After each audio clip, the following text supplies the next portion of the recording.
Have you ever wondered why you can read English pretty well but feel completely lost when listening to native speakers talk?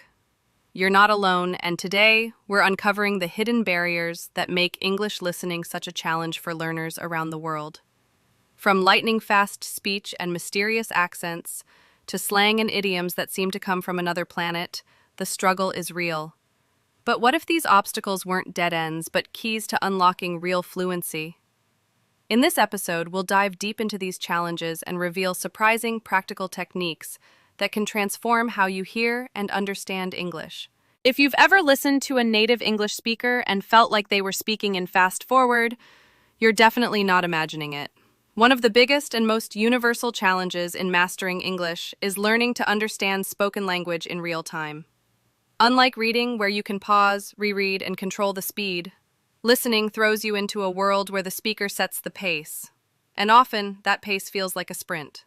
Words get blurred together, syllables disappear, and before you know it, you've missed half the sentence. This rapid flow is known as connected speech, and it's one of the key reasons learners struggle, even if they have strong vocabulary and grammar skills. Speed isn't the only hurdle. Accents and pronunciation differences add another layer of complexity. English is spoken in countless ways around the globe. British, American, Australian, Irish, and even regional accents within the same country can sound completely different.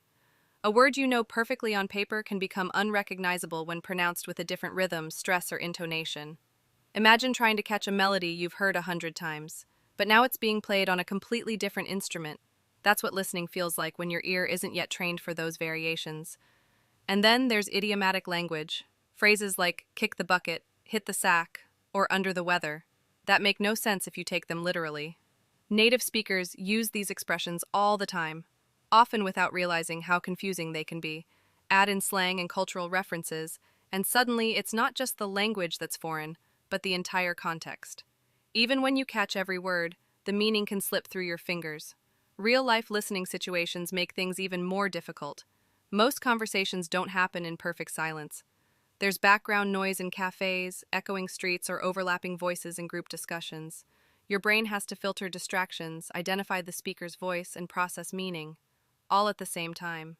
It's no wonder learners often feel mentally exhausted after just a few minutes of focused listening. But perhaps the most overlooked reason learners struggle with listening is limited exposure. If your only English input comes from textbooks or scripted audio clips, your ears aren't being trained to recognize how English truly sounds in natural, spontaneous conversation. Your brain simply hasn't had enough experience with real-world English to process it efficiently. Here's the good news. Every one of these challenges is completely normal, and more importantly, solvable. In fact, once you understand what makes listening difficult, you're already on the path toward mastering it. In the next section, we'll explore the core principles of active listening, practical mindsets that will transform the way you approach spoken English and bring you one step closer to real fluency. Now that you understand why listening feels so difficult, even frustrating at times, let's shift the focus from the problem to the solution. The key lies not in just hearing English, but in listening actively. Unlike passive listening, where sounds simply wash over you, active listening is a powerful mindset shift. It's about becoming a conscious participant in the communication process, even if you're not speaking. This is where real transformation begins.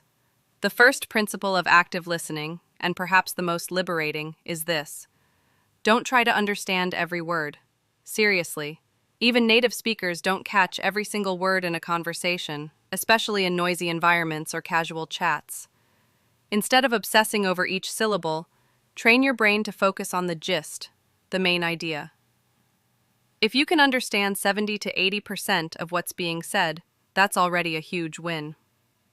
This mindset not only reduces stress, but frees up mental energy to engage with the broader message. You don't need perfection to communicate. You need clarity of intent. The second principle is to rely heavily on context clues. Every word you hear is surrounded by layers of meaning, both linguistic and situational. For example, if someone says, "I'm under the weather," while sniffling and wrapped in a blanket, you don't need a dictionary to know they're feeling sick. The surrounding information, tone, setting, body language, fills in the gaps. This is why watching videos or real conversations can be more effective than isolated audio clips. You get access to visual and emotional context, which boosts understanding significantly. The third principle of active listening involves tuning into nonverbal cues. Communication is about much more than just words. Facial expressions, gestures, tone of voice, and even pauses carry important emotional and informational weight. If someone says, "I'm fine," but looks tense and avoids eye contact, their body is telling a different story. By learning to observe these signals, you tap into a deeper level of comprehension, one that mirrors how native speakers naturally interpret meaning. Another crucial strategy is to predict and anticipate. As you listen, try to guess what the speaker might say next. This keeps your brain actively engaged and improves your ability to follow conversations, especially in fast-paced discussions. For instance, if someone begins with "the problem is," your mind can already start preparing for a solution or complaint. This forward-thinking habit reduces the feeling of being left behind when the speaker continues. When you combine all these principles, focusing on the gist, using context, reading nonverbal cues, and predicting, you begin to experience English not just as a language, but as a living, flowing interaction. You stop being a passive listener and start becoming an active participant. And this shift alone will drastically increase your comprehension and confidence in real conversations. Coming up next, we'll move from now that you've embraced the mindset of an active listener, focusing on the gist, using context, and anticipating meaning, it's time to put these principles into daily practice. Because mindset without method is like a compass without a map. What you need now is a set of clear, practical strategies you can apply every single day to strengthen your listening skills, one step at a time. The most important of these strategies is consistent exposure. You cannot improve your listening if you're only hearing English once or twice a week. Your brain, like a muscle, needs regular training. The good news is that this doesn't mean sitting down for hours with boring textbooks. In fact, one of the most effective ways to improve is by creating a daily immersive sound environment through both passive and active listening. Let's start with passive immersion. This means surrounding yourself with English audio in the background while doing everyday tasks, cooking, cleaning, exercising, or commuting. You don't need to understand every word. Just let your ears get used to the rhythm, intonation, and natural speed of spoken English. Over time, your brain will begin to recognize patterns subconsciously, building familiarity and reducing the sense of overwhelm when you later focus more deeply. Then there's active immersion, which is where the real progress happens. This involves setting aside dedicated time, just 15 to 30 minutes a day, for focused, intentional listening. Choose content that you enjoy and that's appropriate for your level. Short videos, podcasts, audio lessons, or even story-based content. During this time, your goal is to analyze and understand. Ask yourself, what is the main idea? What new words or expressions do I hear? How are the words linked together? This kind of focused attention turns listening into an interactive experience, not just input, but deep engagement. Equally important is choosing the right material. Avoid content that's too easy, you won't grow. But also don't jump into content where you understand less than 60%. That leads to frustration. Aim for that sweet spot, 70–80% comprehension, where you're challenged but not overwhelmed.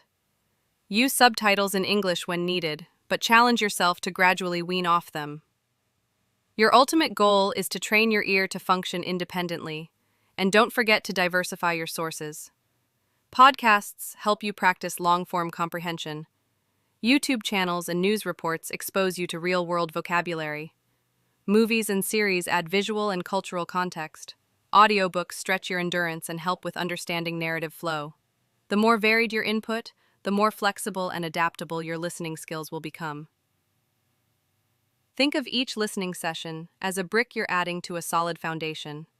Bit by bit, with regular, meaningful practice, you're building toward effortless comprehension and natural fluency. In the next section, we'll dive even deeper into advanced listening techniques. Once you've established a solid daily routine with consistent exposure and the right listening materials, you're ready to take things to the next level. Passive and active listening are powerful tools, But to truly unlock fluency and sharpen your comprehension, you need to add targeted, high-impact techniques to your practice. These are methods used by advanced learners and even language professionals, because they push your brain to actively process sound, not just absorb it. One of the most powerful techniques is called shadowing. At first glance, it might seem simple. You listen to a short sentence and try to repeat it immediately, matching the speaker's speed, intonation, and rhythm as closely as possible. But in practice, this is a deep workout for both your ears and your mouth. Shadowing trains your brain to hear fast, natural English, and your tongue to reproduce it accurately. You don't even have to understand every word in the beginning. The focus is on sound, flow, and muscle memory. With time, you'll find that your comprehension improves because your speaking and listening are now working in sync. Another incredibly effective tool is transcribing. Choose a short clip, 30 to 60 seconds is perfect, and listen carefully, pausing as needed. Try to write down every single word you hear. At first, this might feel slow or even frustrating, but it's an amazing way to train your ear to detect word boundaries, connected speech, and subtle sounds that often get lost in fast conversation. When you're done, compare your notes to the original transcript if available. Every mistake is a clue. Did you miss a linking sound, a reduced syllable, a slang expression? Use it as feedback to adjust your ear.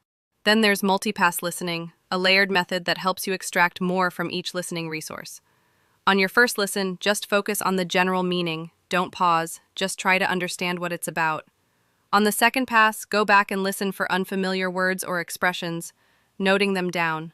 On your third pass, focus on pronunciation, how the speaker links words, where they stress, what rhythm they use. Finally, on the fourth pass, try to shadow along or speak parts out loud. This approach turns a single audio into a multi-dimensional learning tool. You can also practice note-taking with longer content like interviews or lectures. Don't write everything, just focus on the main ideas and key points. This helps you develop the skill of listening for structure and meaning, which is especially useful in real-life situations like meetings or classes. These techniques are more than exercises. They're confidence builders. The more you train your ear with intention and precision, the more capable and relaxed you'll feel when speaking with native speakers or watching real-time English content. You'll start catching words you used to miss, understanding idioms in context, and responding naturally, without translating in your head. Next, we'll explore. Now that you've equipped yourself with powerful techniques like shadowing, transcription, and multipass listening, you might feel ready to take on the English-speaking world. But even with the best tools, there will be days when you feel stuck. You might listen to a podcast and understand nothing, or miss a simple phrase in conversation and feel frustrated. And that's exactly why the next part of your journey is not just about technique, but about mindset. Here's the truth. Progress in listening, like any skill, isn't always a straight line. There will be plateaus. There will be setbacks. But how you respond to those moments will define your success more than any single exercise ever will. The first rule? Don't panic when you miss words. Everyone does, even native speakers. Missing a phrase doesn't mean you're failing. It simply means you're human. Instead of letting confusion throw you off, train yourself to refocus quickly. Ask, what's the main idea, instead of obsessing over a word you missed. The goal isn't perfection, it's connection and understanding. Another essential shift is to reframe mistakes as opportunities. Every time you mishear something or don't understand a phrase, treat it like a clue. What caused the confusion? Was it speed? Was it an unfamiliar idiom? A new accent? Write it down, look it up, and turn it into a stepping stone. This analytical approach helps you move from frustration to forward momentum. Also, don't be afraid to ask for clarification, politely and confidently. Phrases like, "Could you repeat that? Sorry, I didn't quite catch that," or "What does that mean?" are not signs of weakness. They are signs of engaged learning. Native speakers often appreciate the effort and are happy to help. By doing this, you not only improve comprehension, but also build real conversational confidence. But perhaps the most powerful habit you can build is self-compassion. Language learning is not a race, it's a long-term investment. There will be good days when everything clicks, and bad days when your brain feels foggy. That's okay. Celebrate the small wins, the idiom you finally understood, the movie scene you followed without subtitles. the accent that no longer sounds alien. These moments matter. To keep track of progress, consider keeping a simple listening journal. Write down what you listened to, what you understood, any new words you heard, and how you felt. Over time, you'll start to see patterns, improvements, and most importantly, proof that you're growing. This habit turns invisible progress into something you can actually see and be proud of. And remember, consistency beats intensity. It's better to practice 20 minutes a day for 30 days than to cram 5 hours into one weekend. Your brain needs regular, gentle exposure to adapt. Make English listening part of your lifestyle, something you enjoy, not endure. The journey to fluent listening isn't always easy, but it's absolutely worth it. With the right mindset, steady habits, it's